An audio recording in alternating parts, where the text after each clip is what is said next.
আসসালামু আলাইকুম রহমতুল্লাহি ওবারাকাতু।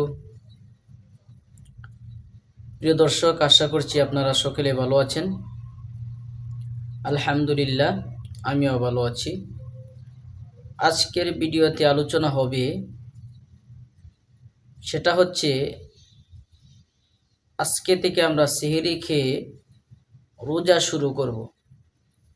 কিন্তু এই রোজার মাসে আমাদের অনেক বিষয়ে আমরা অনেকেই দ্বিধাদ্বন্দ্বের মধ্যে পড়ি যে আমি যখন কোনো একটা কাজ করব, সে কাজের মাধ্যমে আমার রোজাটা ভেঙে যাচ্ছে নাকি রোজাটা ঠিক আছে সেটা আমরা বুঝতে পারি না।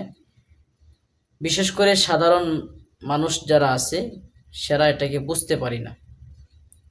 সে বিষয়টা নিয়ে আজকে আলোচনা করব, আপনারা সকলের সাথে থাকবেন। আর প্রতিদিন আমার এই চ্যানেলের মধ্যে শিক্ষণীয় ভিডিও এবং কোরআন শিক্ষা করতে যে তাজবিদগুলো লাগে সেগুলো আমি আপনাদেরকে উপহার দেই। দয়া করে সকলে চ্যানেলটাকে সাবস্ক্রাইব করে পাশে থাকবেন এবং আপনার বন্ধুদের কাছে ভিডিওগুলো শেয়ার করে দিবেন। আসুন সে বিষয়টা কি তা আজকে আলোচনা করি। সেটা হচ্ছে, আমরা যখন সেহরি খাই, সেহরি খাওয়ার সময় হলো ফজরের আগে আমরা সেহরি খাই। সেহরি খাওয়ার পরে অনেকে আমরা ঘুমিয়ে পড়ি। ঘুমিয়ে পড়ার পরে আমরা যারা আছি অনেকেই আমরা স্ত্রী সহবাস করি। ওই স্ত্রী সহবাসটাকে অনেকে যারা মাসলা জানে তারা সহবাস করতে গিয়ে কোনো ভয় পায় না, আর যারা মাসলা জানে না তারা সহবাস ইচ্ছা থাকা সত্ত্বেও সহবাস করে না। কিন্তু তাদের মনে ভয় একটাই, যে আমরা যদি এখন সহবাস করি তাহলে আমাদের রোজা ভেঙে যাবে। আসুন আমরা জানি আল্লাহ তাআলা কি বলেছেন। কালামে পাকের মধ্যে, কোরআন শরীফের মধ্যে আল্লাহ তাআলা কি বলেছেন সেটা আগে জানার বিষয়, সেটা আমরা জানব। সেটা হচ্ছে রোজার বিষয়ে আল্লাহ তাআলা বলেছেন, কুলু ওয়াশরাবু হাত্তা ইয়াতাবায়্যানা লাকুমুল খাইতুল আবিয়াদু মিনাল খাইতিল আসওয়াদি মিনাল ফাজর সুম্মা আতিম্মুস সিয়ামা ইলাল লাইল।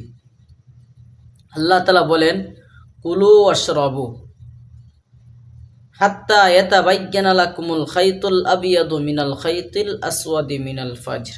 তোমরা খাও, পানাহার করো ততক্ষণ পর্যন্ত যতক্ষণ পর্যন্ত মানে কালো রেখা সাদা রেখা থেকে যতক্ষণ পর্যন্ত পৃথক না হবে ততক্ষণ পর্যন্ত তোমরা খাও এবং পানাহার করো। কালো রেখা আর সাদা রেখা কি? যেটাকে বলা হয় সুবহে সাদিক এবং যেটাকে বলা হয় সুবহে কাজিব। অর্থাৎ সুবহে সাদিক পর্যন্ত তোমরা কি করো? খাও, পানাহার করো। সুবহে সাদিক বলা হয় যেটা, এই যে সুবহে সাদিক অর্থাৎ ফর্সা হয়ে যাবে, ফজরের সময় হয়ে যাবে, ফজর শেষ হয়ে গিয়েছে, সময় হয়ে যাবে, সেটাকে বলা হয় সুবহে সাদিক।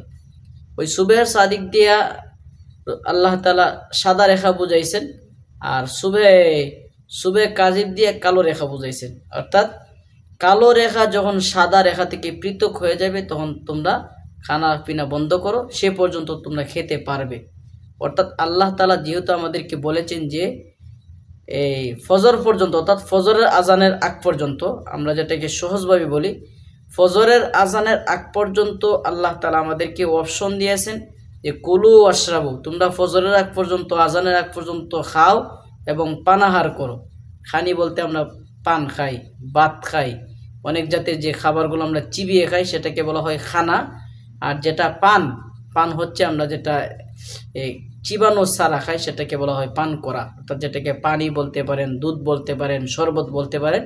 এগুলাকে খেতে হলে কোনো চিবানো লাগে না, এভাবে খাওয়া যায়, সেটাকে বলা হয় পান করা। যেহেতু আমরা ফজরের আগ পর্যন্ত খেতে পারবো, পান করতে পারবো, সেহেতু আমরা যখন ফজরের 1 ঘন্টা 1.5 ঘন্টা আগে আমরা খেয়ে অনেকেই ঘুমিয়ে যাই, নামাজও পড়ি না, অনেকে কি করে ঘুমিয়ে যায়। তারা যদি চায় ফজরের আগে, ফজরের আজান হওয়ার আগে সহবাস করতে, রোজা রেখেও সহবাস করতে চায়, কিন্তু সে সহবাস করতে পারে, করলে তার রোজার কোনো সমস্যা হবে না, তার রোজা কোনো ভাঙবে না। এই হচ্ছে একটা গুরুত্বপূর্ণ মাসলা। আপনি যখন রোজা রাখবেন, রোজা রাখার পরে যখন আপনি ধরেন আনুমানিক আপনি 2টার সময় অথবা 3টার সময় আপনি সেহরি খাইলেন, খাওয়ার পরে আপনারা ঘুমিয়ে গেলেন, ঘুমিয়ে যাওয়ার পরে সেহরি খাওয়ার পরে আপনার ইচ্ছা হয়েছে আপনি স্ত্রীর সাথে সহবাস করবেন, ফজরের আগে আপনি যদি চান করতে পারেন, কিন্তু ফজরের আজান যখন হয়ে যাবে, সুবহে সাদিক যখন দেখা দিবে, তখন আর আপনি কি করতে পারবেন না, আর স্ত্রী সহবাস করতে পারবেন না, খানাও খাইতে পারবেন না, পানিও পান করতে পারবেন না। এই হচ্ছে আজকের ভিডিও আলোচনা। আপনারা আশা করছি সকলে এই বিষয়ে আর কোনো ভয় পাবেন না। মনে রাখবেন, ফজরের আজানের আগ পর্যন্ত আল্লাহ তাআলা আমাদেরকে খাওয়ার সুযোগ দিয়েছেন, পানাহারের সুযোগ দিয়েছেন। যেহেতু এগুলোর সুযোগ আমরা পাইছি, তাহলে আমরা সেই সুযোগও আমরা পাইছি, অর্থাৎ ফজরের আজানের আগ পর্যন্ত আমরা চাইলেই খেতে পারবো, চাইলেই পান করতে পারবো, চাইলেই স্ত্রী সহবাস করতে পারবো। আমরা যারা ইতিপূর্বে যারা মাসলাটা জানতাম না, আমরা জানতে পেরেছি। জন্য আপনাদেরকে অসংখ্য ধন্যবাদ। আপনারা যারা ভিডিওটি দেখেছেন, দয়া করে সবাই চ্যানেলটি সাবস্ক্রাইব করবেন, সকলেই আমার পাশে থাকবেন। আরেকটা কথা বলি, আমার এই চ্যানেলের মাধ্যমে প্রতিদিন কোরআন শিক্ষা লাইভ হয়, এবং কোরআন শিখতে গিয়ে যে তাজবিদগুলো লাগে, যে নিয়ম কানুনগুলো লাগে, ওইগুলো আমি লং ভিডিও আপলোড দেই। আপনারা সকলেই আমার চ্যানেলে যুক্ত থাকবেন, সকলেই আমার পাশে থাকবেন, সকলেই আমাকে সহযোগিতা করবেন। অসংখ্য ধন্যবাদ সকলকে। আসসালামু আলাইকুম ওয়া রাহমাতুল্লাহি ওয়া বারাকাতুহু।